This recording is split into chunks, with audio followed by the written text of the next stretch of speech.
করেছে আলবির মা। আলবির মা আবার দিলে দিলে আমার মেয়েকে ক্ষয় করেছে। ইকরা অনেক স্ট্রং একটা মানুষ, আমি ওকে চিনি আজকে অনেক বছর। ও ও ও আমার বেস্ট ফ্রেন্ড, আমরা বেস্ট ফ্রেন্ড। ও ও কখনো এগুলা করার কথা না। ও এরকমই না, ও বরং অনেক ডিপ্রেশনে থাকা মানুষকে ও নিজে কাউন্সিল করে করে করে করে নর্মাল লাইফে আনছে, এরকম অনেক আছে। সুইসাইড ও কোনোদিন করার কথা না। তিথি মেয়েটার নাম।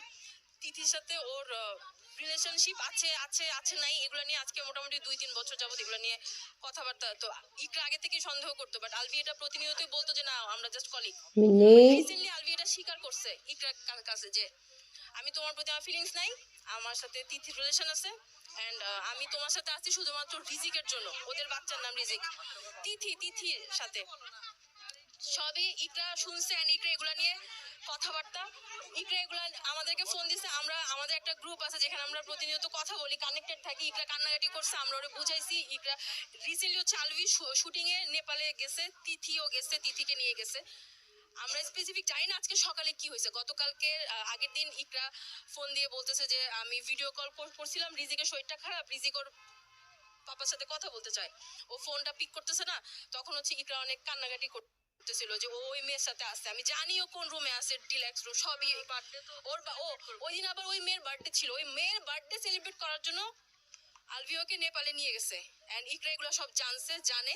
ইকরা তখন ওকে ভিডিও কল দিছে, আলভিওকে স্ট্রেট বলছে যে তুমি আমাকে এখন ইচ্ছা করে মানে রিজিক অসুস্থ এটা বলে তুমি আমাকে মিথ্যা কথা বলতেছো, এখন আমাকে তুমি ডিস্টার্ব করতে চাচ্ছ। এগুলো নিয়ে ইকরাকে ও উল্টা ইয়ে করছে। ইভেন ওই মেয়ে আলভির ওয়াইফের সাথে, হাজবেন্ড ওয়াইফের মধ্যে এগুলো নিয়ে ওই মেয়ে হচ্ছে পজিটিভ হয়ে ঝামেলা করে, তুমি তোমার বউয়ের সাথে কেন থাকো, এগুলো নিয়ে ওই মেয়ে আলভির সাথে ঝগড়া করে। এন্ড আলভি আবার ওইটার স্ক্রিনশটও আছে।